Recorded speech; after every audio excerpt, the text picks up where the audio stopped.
Negosyante patay sa ambush. Biktima ana sa listahan sa Anti-Illegal Drugs Watchlist sa kapulisan. Usa patay, duha angol sa pagkabangga sa tricycle ug dump truck. Gidunggab patay ang usa ka tigpanguykoy og basura samtang natulog sa taytayan sa Banilan. Public hearing himuon sa gipangayo nga 145 pesos nga increase sa minimum nga sweldo. Mga piniriso mi-graduate sa Alternative Learning System sa Department of Education.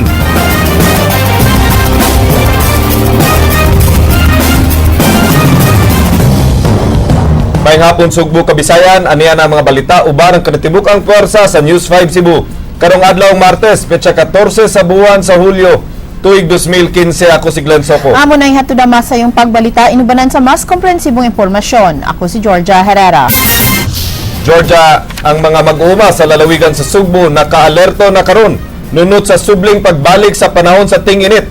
Human sila uhaga sa Provincial Agriculturist Office nga di mo kumpiyansa bisan og dunay mga nasinating pag-uwan tungod sa unang deklarasyon sa Pag-asa nga ang mild El Nino mahitabo hangtod sa katapusan karong tuiga. Bisan nagduha ka adlaw nang nasinati ang kainit sa panahon, Glenn, nagpadayon gihapon ang proyekto sa Kapitolyo sa pagbutang og water impounding facilities sa mga kalungsuran.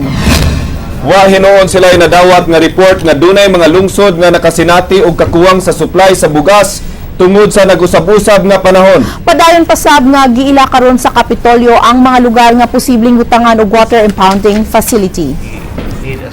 Ang initial nga plano diri sa Sibunga, Sambuan, diri sa Oslo, and some of diri sa Northern LGUs.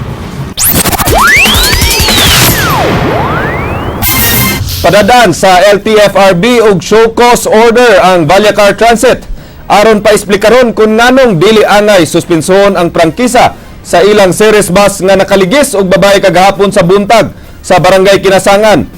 Samtang ila nasab gipadadaan ang og somon ang mga operator sa duha ka taxi drivers nga nanagmal ug nanglugo sa ilang pasahero. Andrea Patenya, Suginlimi.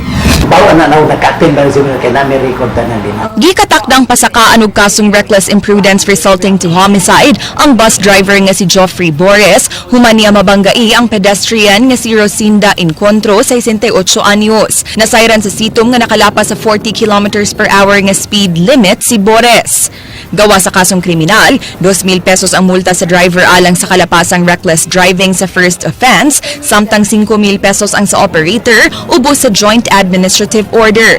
Gawa sa show cause order, kinahanglan sab nga mupadaog accident report ang Vallecar Transit ngadto sa LTFRB 7 sud sa 72 ka oras, diin ilang itaho kung unsa nga hinabang ang ilang nahatag sa biktima, ang insurance nga gigamit ug kung misubay ba sa iyang authorized nga rota ang maong unit. Kung pakya sa pagsumiti ni ini subay sa deadline, laing multa nga 3,000 pesos ang ilang bayran. Gipasabot ni LTFRB 7 OIC Reynaldo Elnar nga di nila madali-dali og paubos sa preventive suspension ang prangkisa sa bus unit nga nakaligis kaya ang maong aksidente wa naglambigit og mechanical problem sa sakyanan.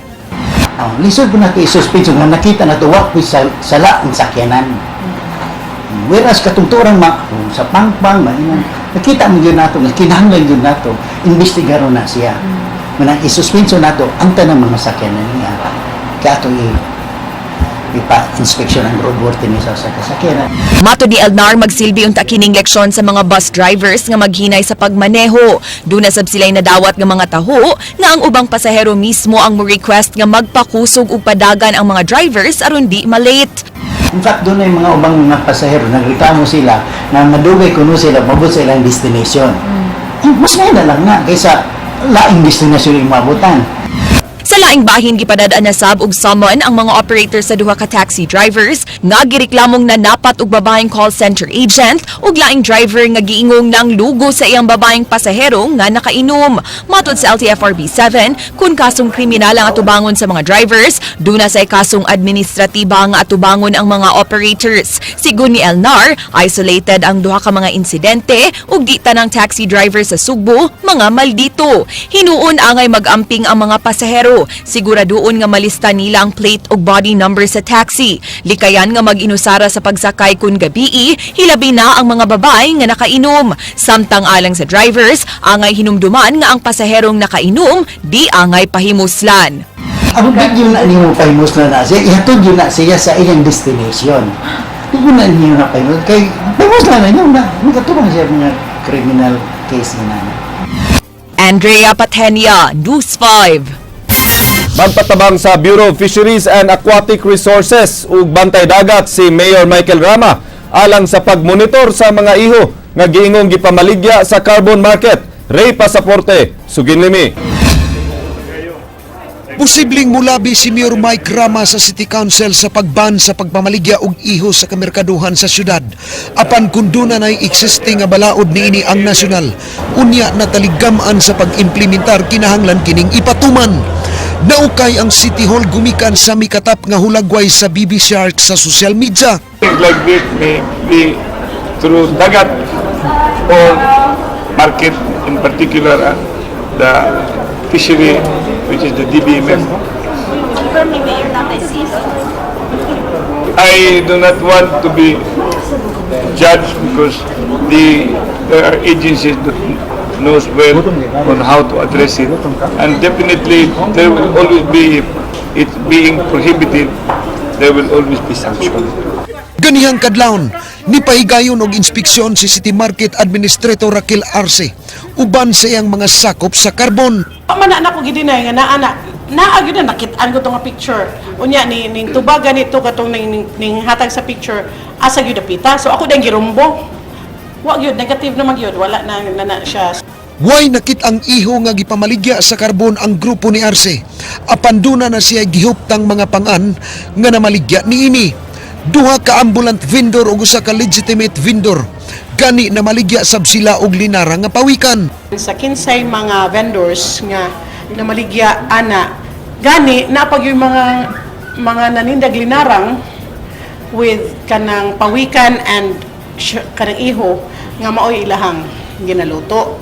Di mapasakaan og kaso kundi masakpan kung kinsa kadtong namaligya og iho og pawikan sa merkado sa karbon. Sa 5 ka manindahay og iho, usa lang ang nipatimaw sa iyang buhatan og niisplikar nga naninda siya og iho ni adtong nagnihit ang isda human sa bagyo. Mao nga pahugtan ni Arce ang monitoring sa karbon og pasel aron way makapalusot og iho. Pung pa sa naninda sa karbon, ningon siya nga nakatinda magaykuha na sa una, wag yun ko na siya huna-huna nga illegal na or gidili na, kita mo siya pasil nga naa. Kita mo siya pasil nga naa. So, wala sa siya. Unya, nihit ang isda, katuko ng pagliwa sa bagyo, nihit ka ayong isda, mo to nga, nidala siya kaysa wa siya dalhon, nidala ko siya. Pero kato na yun sa kuno kausado, gaya gani kuno kayo nahalin. Ray Pasaporte, News 5. Nakigtagbo ang kapulisan sa Muslim community leaders sa Metro Cebu. Lakip kini sa pagpangandam sa umaabot nga APEC meetings nga tambungan sa mga delegado gikan sa mga Muslim countries. King Perez, Suginlimi. Si Police Regional Director Prudencio Tom Banyas nangulo sa meeting sa kapulisan uban sa mga leader sa Muslim community sa Metro Cebu. Gipatawag sila lang sa preparasyon sa Asia Pacific Economic Cooperation Summit. Magsugod sa Sugbo ang 3rd Senior Officials Meeting karong Agosto. Natambungan sa kapin 3,000 ka mga delegado gikan sa 20 ka member economies. Matud ni Banyas, partner sa kapulisan ng mga Muslim sa pag-maintain sa peace and order sa Metro Cebu. They will monitor their communities. They monitor if na ang mga unidentified or unknown personalities which will be coming in. Sumala sa Pangulo sa National Commission for Muslim Filipinos Visayas, usa ka isolated case ang nahitabong krimen nga giangkon sa kanhi sakop sa Bangsamoro Islamic Freedom Fighters. Iyang gipasalig sa kapulisan ang pag-coordinate og pagpaniid sa mga kadudahang personalidad sa mga Muslim community. Why na ilang sakop sa mga rebeldeng Moro groups nga niya sa Sugbo. Asa ngayon wala kasi tinututukan natin yan. Sa yung mga Muslim community leader natin, aware din sila kung sakali meron. King Perez, News 5. Mga managlahing insidente sa disgrasya sa kadalanan ang nahitabo sa dakbayan sa Subo ug Talisay ganihang kadlawon. Usa ang patay samtang tulo ang nangaangol. Ryan Sorote, Suginlimi. Nagbabag sa tunga-tunga sa South Coastal Road sa may barangay San Isidro, Dakbayan sa Talisay. Kining dump truck, human milikay sa tricycle, malas 4 ganyang kadlawon. Gigong nagsige na og busin ang driver sa dump truck nga si Renato Fernandez, dihang duol na siya sa interseksyon. Apan kadit lang nga miboto sa tubangan ang tricycle, nga gimaneho ni Bernard Suscano. Kung wa makalikay ang truck paingon sa Center Island, siguradong malata ang tricycle o ang mga sakay niini. Tungod sa impact, mituyok og nalagpot ang mga sakay sa tricycle, samtang mitakilid og mibangga ang dump truck. Misibat sa kahadlok ang driver sa truck, apan misurrender kini sa pulis, samtang gida sa Talisay District Hospital si Suscano o ang iya mga pasahero nga silang Francisco Di Parine o Samuel Bisabella. Kinsa nalagpot og nalatayan sa dump truck. Nasayran nga gikan nag-inom ang mga biktima sa tabunok o paingon ng mamauli.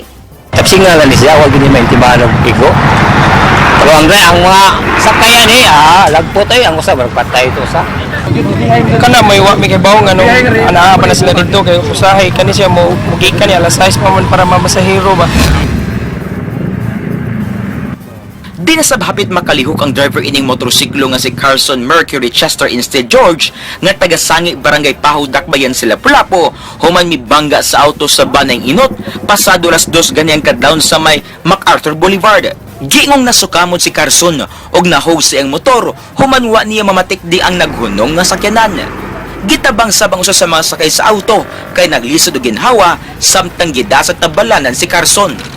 Padung na miskonsolasyon niya, hinarbi mong dagan, kalit ng bukos luyong. Pagliko na ko sa tuo sa multicam na nabtagan ko, no na tumba ang motor. Saktor man 50 ya, 40-50 man ang dagan so. Nagpingit sab sa kasigit si Jobert Mejia, human na disgrasya sa tiilan sa Mambaling flyover ganihang kadlawon. Gingong milikay sa grupo sa mga milabang si Jobert, apan nawadan siya kontrol sa iyang motorsiklo og may diretso sa barrier sa flyover. Natunga pagkaigo ang lawas sa biktima, mo nga nakahiago magdagang bali sa iyang lawas samtang milupad ang iyang motorsiklo. Gikan sa Barangay Pardo si Jobert og paingon untang musud sa iyang trabaho isip call center agent. Nilabang di. Oh, kato lang nilabang lang. Yang gipitsaan mga di maigo niya. Moto nga pag brake niya, sarasay siya. Pitsa sa dire yung motor dito na. Ryan Sorote, News 5. Kaya pasudlang yang dalaw ni adtong Sabado kay walay napakita nga ID usa ka inmate sa Cebu Provincial Detention and Rehabilitation Center ang naghikog gamit ang PC. Jinky Rosit, Suginlimi. Niadtong Sabado napalgan sa mga piniriso sa CPDRC sa selda 8 sa male dormitory nga wa nay kinabuhi ang usa sa ilang kakusa nga 19 anyos, lumad nga taga San Fernando kinsa dunay kasong robbery. Naghigot kini siyang liog gamit ang PC. Nasayran nga wa tuguti sa mga jail guards nga makasudang yang dalaw kay wa kini gikapakita nga ID. Ang patayng lawas niini dali nga gipa-autopsy apan wa pamigawas ang findings. Nasi dalaw niya yan dalaw gamay ka tanan murag bata ba kanang gamay nga babae ba murag udi ka katuo nga nay anak kani. Sa kasamtangan miabot na sa 2,600 ang inmates sa CPDRC, mga di kaayo matutukan sa tagduma ang ilang mga lihok.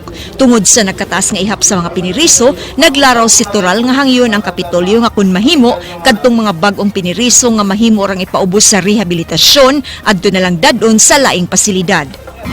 So kanina sila og ibutan na sila separate facility reskilling nga mga first timer adto dito ipanganok tanan after 7 months makalaya di kayo makuno. Yan ana gud nga ang uban tag 12 na katuig na pwede ra gud og i-rehab or i-piyansa di sa piyansa kay wa sa kwarta mao nang samot og kadugay. Nasayran nga matag selda sa CPDRC mo akomodar na og di mo menos kapin 40 ka mga inmate. Jinky Rosit, News 5.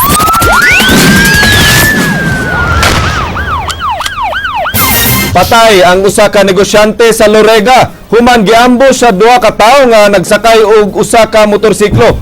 Ang biktima anaa sa listahan sa kapulisan nga nalambigit sa gidili nga drugas. King Perez, Suginlimi. Patay ang negosyanteng si Jaime Yongyong Villaseran, 36 anyos nga taga Lorega, Dakbayan sa Sugbo. Paghimog chicharon ug pautang ang iyang negosyo. Gikan naghatod siyang duha ka anak sa UC Main si Villaseran. Dihang ipusil samtang nag-drive siyang sakyanan sa may dalan Osmeña Boulevard tunga-tunga sa dalan Colon ug Santiangco. Gituhuan nga mga gun for hire ang duha ka suspect kinsa sakay sa motorsiklo ug nagsulubog helmet. Suma sa saksi nga iyang nakita ng gunman nga mipunting sa dalang arma sa driver's side ug ipaulan nagbala ang biktima. Galingkod ko, then pagtaod-taod ga nimbuto di ilingi ko ang akong gitanaw jud ang kana siyang pag-ana sa pusil sa bintana sa may driver mo ra gitanaw pero wako kaila sa gas drive ug ga pusil Sa man to siya ba? helmet pero ang ako ra gitanaw ang iyang kamot nga gaana sa may bildo. Human sa pagpamusil nakapadagan pa ang biktima og miangga sa luyo sa gisundan nga jeep. Kinsa mga pasahero nag-iyahay og pangambak agi sa bintana. Pulok masiguro ka po. Pulok ini usal lagi ito babae dari lagi proses ito dari lusot sa treba. Unom ka empty shells ug usa ka deformed slug ang na-recover sa crime scene. Sulod sa sakyanan nga gimaneho sa biktima, ang binandol nga kwarta nga mokantidad og 327,000 pesos ug tulo ka mga armas. Matod pa sa responding officer sa homicide, mitugan ang usa sa mga kabanay, ang biktima adunay gika-engkwentro sa mayaging semana sa ilang dapit. Tanang possible angle ang mong gitan-awan ni. Wapagid mi ka so far, wapagid mi na establish nga ang sige possible motive ani o Matod sa hepe sa City Intelligence Branch Romeo Santander, ana silang listahan sa Anti-Illegal Drugs Watch List ang biktima nga si Villaseran. Kay Kuaman, lilisod pa sa karon kay they're in grave tapos ato pagimpunan. But sa akong gingon karon is dili ko mag-broad of storya ninyo is lagi siya sa atong watch list. Isa ko kabaga na sa kay tubag sa ko utak ba kung unsa gyud ka tinuod. Matod sa hepe sa Carbon Police Station Noel Lumente, naatlan nga wala ang pulis nga na-assign sa lugar dihang nahitabo ang ambush. Tungod niini ipaimbestigar sa Police Regional Director Prudencio Tom Banyas kung ngano walay pulis niya adtong tungura. Sige, I will bring that matter with the officer in charge. Ipatawag usab ni Mayor Rama ang officer in charge sa Cebu City Police Office aron pagtubag kung nganong walay pulis sa lugar atol sa hitabo. Because that area is supposed to be with police. Di kunain crime ito budo tindakpan. Susihon sa kapulisan ng mga CCTV footage na posibleng nakakuha sa krimen. King Perez, News 5. Dako ang posibilidad nga naan lang o dunay atraso ang usa ka minor de edad nga lalaki kinsa gidunggab patay samtang natug sa may taytayan sa Barangay Banilad, Cebu City kagabi. Nabulit sa dinunggaban ang lawas sa biktima nga giila lang sa pangan nga Jesse. Nasayran nga samtang naghigda kini sa sidewalk kilid sa Mahiga Bridge uban ang iyang mga higala nga mga libod suroy kalit kining gidunggab sa mga wa mailhing tao. Nakamata ang biktima og suway nga misukol apan tungod sa kadako ug kusgan ang maong tao wa kini nabuhat hangtod nga nadunggaban ang iyang dughan nga miresulta sa iyang kamatayon. Midagan ang mamumuno palayo sa dapit ug suway nga gigukod sa mga higala sa biktima apan wa gyapon kini nila maabti. Tukmod iya pag-abot dito sa nang gidunggab sa dito rin pag malagdunggab niana na ko iya ang sukol wa mo sukol wala ko kusog mo tumba ni siya to rin.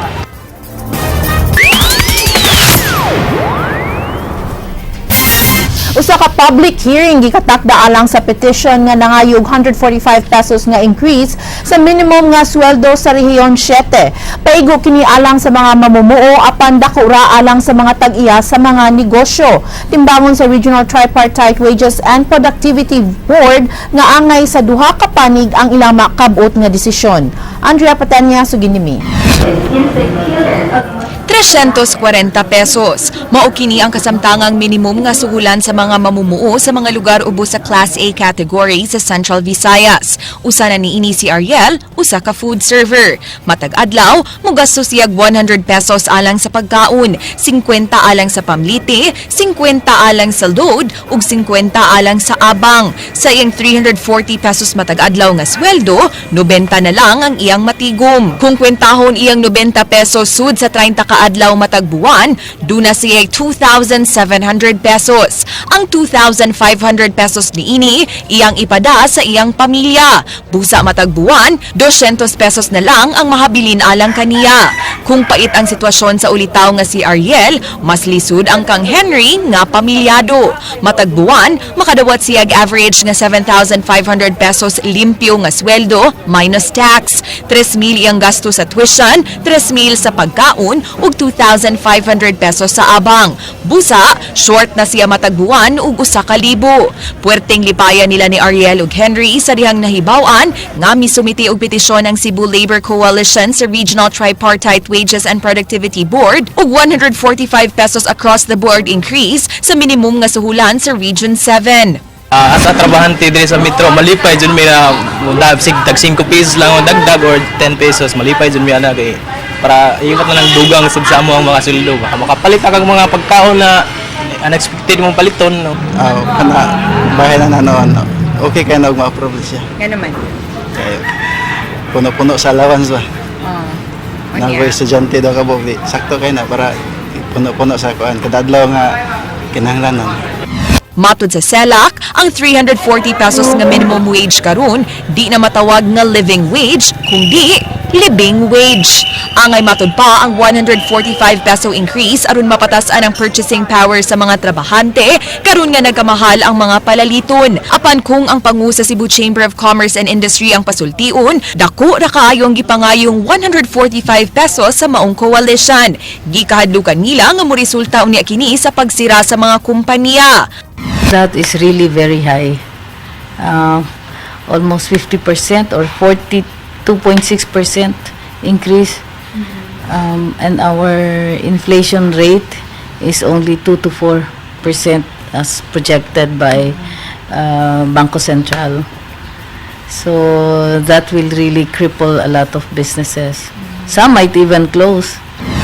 Ipapublika rusa sa RTWPB7 sa mga lokal nga mantalaan ang petisyon alang sa 145 pesos across the board minimum wage increase dinhi sa Central Visayas. Human ang 15 kaadlaw, magpatawag sila og public hearing aron dunggon ang habig sa nagkadaiyang sektor kabahin niini.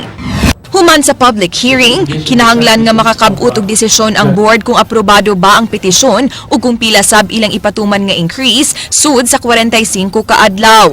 Matud sa pangu sa RTWPB7, kinahanglan nilang timbang-timbangon ilang desisyon aron angay kini sa mga mamumuo ug mga magpapatigayon. And remember that the board will see to it that this is not just for labor, this is not just for management, that whatever decisions the board will come out is for Region 7. So that which actually benefits the entire Region 7. So we have to weigh in also the implications, the impact, the results. Niadtong miaging tuig 13 pesos lang nga cost of living allowance ang giaprubahan sa RTWPB7 ug giapil na sa minimum nga suhulan niadtong Marso. Gani matod sa Department of Labor and Employment, daghan pa nga mga kompanya ang wa nakasunod sa 340 pesos minimum wage sa rehiyon. 70% sa mga kompanya sa Region 7 nakalapas sa mga labor laws sama sa paghatag sa minimum nga suhulan ug sa pagsunod sa health and safety labor standards. Andrea Patenia, News 5. Kahibalo alang ni adtong mag-jogging sa Fuente Osmeña, gidili una ang pagsulod sa publiko tungod sa gihimo nga pag-ayo sa usa sa mga landmark sa Dakbayan. Usa kini sa gihimong pagpangandam sa syudad sa umaabot nga APEC meetings nga ipahigayon sunod buwan. Nangita usab ang mayor og libreng parking area alang sa mga motorsiklo nunot sa mga reklamo nga gidakop sa sitom ang mga motorsiklo nga giparking sa sidewalk. Say hiwi pa kayo just anywhere. So we must put order of this motorcycle by identifying. I already have identified areas. I will have to remind again Rapi, Joy, that they should sit down with the technical men. Gipaning kamutan ni Talisay City Mayor Johnny V. De Los Reyes nga matagad ang mga panginahanglan sa mga taga-Talisay bisan pa man sa gilisod-lisod siya sa mga sakop sa konseho. Kini iyang gipadayag sa iyang State of the City address kagabi. Leslie Caminadi Vistil, Sugin Limi. Una may sunan sa akong administrasyon. Una kini nga doon na tayo gitawag text to the mayor. Milanat og di mo minus 2 ka oras ang State of the City address ni Talisay City Mayor Johnny V. De Los Reyes kagabi nga gipahigayon sa parking at sa Tabonog Public Market. Mulam kang Papa, way kwarta si Papa. Nagkalukot, nagkabuhang-buhang in town. Ang uban, makabuhat na lang nautan, krimen, tungod sa problema sa tambal mo isunan. Paglingkod yun ako, tulo pa lang kabulan, dibuhatan ako mga kabos, mga isunan, o indigent pharmacy. Ana, makita ninyo. Kung doon na sila tambal, doon na sila resita, ganoon lang nila sa indigent pharmacy, ipakita dito, mga kaigsunan, ihatag ang tambal, walay bayad para sa mga kabos. Giyagyag ni Mayor JVR ang iyang mga nahimo sa Talisay, bisan og gilisod-lisod siya sa konseho. Mga kaigsunan, sa paglaslas nila, unsay na itabo. Wala naman di kwarta, gikan sa Enero hangtod karon. Ang atong pulis nakadakop, o duha ka mong pulisan, gidukot pa man. Sa nadakpan na, nag-akong pasalamatan. Igo lang kung niingon. Salamat ninyo ha. Ug bisan pa man ini, iya kining napangitaan og paagi aron di maapektuhan ang mga Talisaynon. Kung gitabangan pa siya sa konseho, daghan untang mga Talisaynon kabus ang natabangan. Bayan na speak! Wa nagpaabot ang katawan! Nga sa kamayong dindo kay musulti in English, fluent kayo! Apan ang kasing-kasing, layo sa katawan! Magkinahanglan ang katawan! A brilliant and special heart that listen. Paminahon na to! Nalimot dahil pa na nagalingkod pag mayor tungol sa mga kabos. Nalimot mo na imong busy mayor tungol sa mga kabos. Nalimot mo mga konsihal na tungol sa mga kabos. Nahimo mo konsihal. Sa mga nabuhat ni JVR, dunay mga nakadaig human sa iyang soka. Gani nagpasalamat sila ni ini kay nangita gyud og paagi aron makatabang. Duna say naglagot kung nganong gilisod-lisod ang mayor sa konseho nga unta alang man sa kaayuhan sa mga Talisaynon. Iyang tanan nga mga gisulti, honest to goodness yun na. Huwag yun na siya kapin nga gipanulti nga dili tinuot. Nagpagawas lang yun na siya sa iyang sentimento nga kining mga konsihales nga dili iyang kadapig. Daug-daugan kayo sa iya. Isulti ni Mayoron diha. Tinuod din ang iyang pagtrabaho din sa Talisay. Aktibo siya, pero kadaot lang kay na ato mga konseho, huwag mga batasan ba? Kung na mga budget, ilang laslasan, saan ba paglihok sa atong mayor? Hindi makalihok. Leslie Caminari Vistil, News 5. Sa ikaduhang tuig sa Alternative Learning System sa DepEd nga gihimo sa CPDRC, mugadwar na sunod buwan ang 16 ka mga piniriso sa maong pasilidad. Jinky Rosit, Suginlimi. Dinhi sa bakanteng kwarto sa CPDRC gipaygayon kaganiha ang klase sa mga inmates ubos sa Alternative Learning System sa Department of Education. Silang ikaduhang batch sa mga piniriso nga gihatagan og libreng eskwela sa DepEd. Ang 36 anyos nga si Armand Hermoso di ka mao mosuwat og mubasa dihang nabalhog sa pasilidad gumikan sa sala nga paghupot og armas atol sa gun ban. Karon mapasigarbuhon niyang gipakita ang mga natun-an niya sa klase. Karon nalipay kong dako na nakamaolay ko na sa akong pag-eskwela na napunta na makalampos ko sa eskwela natin. Kaya in kaso makalaya ako, at least may tikon ako. Gibutyag sa magtutudlo nga lisod tudloan ng mga inmates tungod sa taas na nila nga edad. Apan iyang nakita nga kasagaran kanila determinado nga makahuman sa ilang pagtuon. But then siguro sa imuhang sa passion sa teacher and dedication sa iyahang work, mo ginay necessary gid kaayo kay kung dili ka wala kay patience, lisod kaayo kay idaran naman gud sila. Lahi ra gid sila tudluan nato mga bata nga dali ra bitaw. Karong Agosto 15, 16 ka mga inmates ang gikatakdang mupaso diin 13 nagikan sa high school ug 3 sa elementarya. Ang Alternative Learning Center sud sa prisuhan unang gihimo sa miaging tuig. Jinky Rosit, News 5. Aron dunay mususi sa problema sa pagbaha sa South Road Properties, muhay og consultant ang mga developers niini. Leslie Caminari Vistil, Suginlimi. Nagplano ang tulo ka dagkong developer sa Southward Properties nga mokuha og private engineering consultant nga mo'y ilang tahasan sa pagsubay kung unsay problema nga bahaan ang SRP panahon sa pagbunog sa kusog nga uwan. Nasayran nga dunay tubig dagat nga masagol sa tubig baha, hinungdan nga dugay mohubas ang pagbaha sa lugar. Apparently, this is not a simple case of kuan lang gani, kanang tan-awon nimo ang uwan ba.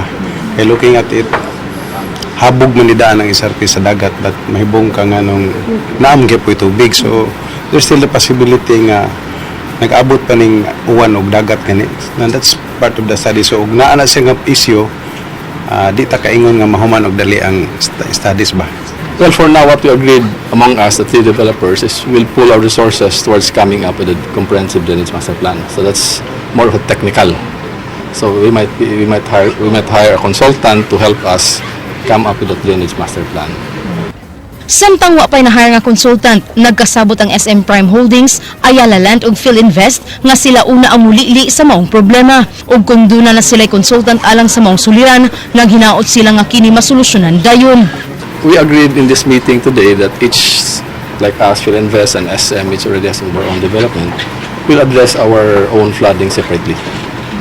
Hoping that once we have the consultant, the consultant can help us integrate our respective